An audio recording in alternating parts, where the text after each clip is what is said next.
Back in November 2014, when I was living in Ontario, Canada, I got a message from a guy in Germany. He said he was looking for a Canadian spec Lada 2106, known as the Lada 1500S. And honestly, with this request, he opened my eyes.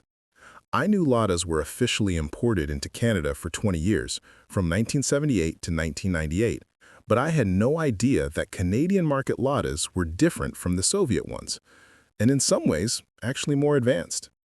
Unlike the Japanese, who keep the best cars for their own market, the Soviets did the opposite. Upgraded versions went abroad, while the home market got the most basic equipment imaginable. I remember when I had a 1986 Volga 24, and a friend of mine drove a 1986 Audi 80.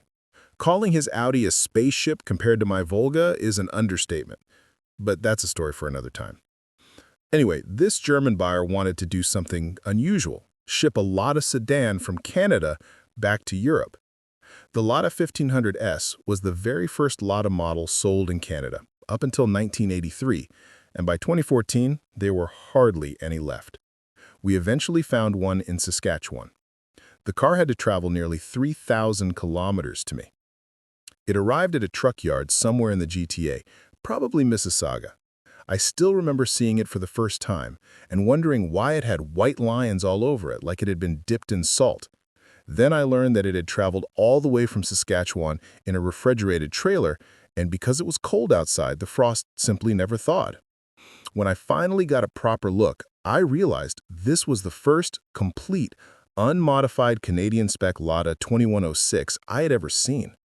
I'd seen them at McLean's wreck yard near me, but this one was still salvageable. A lot of information online about Canadian Ladas is either incomplete or just plain made up, so here's what this car actually had. The first thing you see are the massive bumpers, similar to the Lada Nivas. The front bumper had built-in orange side turn signals. The Soviet 2106 had thin chrome bumpers, and the side repeaters sat below the headlights using clear and orange plastic. Completely different layout. A Canadian 2106 had red side markers on rear fenders. They used to light up when the headlights were on. Soviet 2106 had a red light reflector similar to what bicycles have.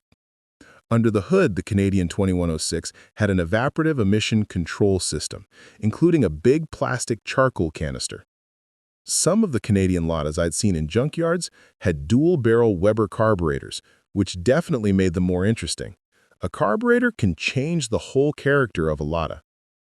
Inside, there was a seatbelt warning system with a buzzer that sounded absolutely awful, super annoying. There was also a flashing red dashboard indicator. The seatbelts themselves were made by Clip-in with a unique locking mechanism. The seats were standard 2106, identical to the Soviet ones. The rear window, though, was interesting. Made in Sweden, stamped Trempex, and it was heated. Soviet Ladas of that era didn't get heated rear windows at all. The transmission was a standard 4-speed. Later, in the mid-1980s, Canadian buyers could even get a 3-speed automatic or a 5-speed manual, both unheard of in the USSR. The Soviets never got the automatic, and the 5-speed only appeared after the collapse of the USSR. With such an unusual car, I became curious about its history, and it turned out that its first and only Canadian owner was a man with a Russian name, Viktor Kazakov. But he barely spoke Russian. He worked in one of Saskatchewan's prisons, probably as a guard, and he loved to travel. I learned all this from the person handling the sale of his assets after his death. Eventually, the Lada was taken to a warehouse in Mississauga, loaded into a container with 2 other vehicles, and shipped off to Germany. I lost contact of the buyer, but I like to imagine that more than 10 years later, he probably restored it and is now enjoying one of the very few Canadian spec Ladas, and it's happening in Germany. What a twist!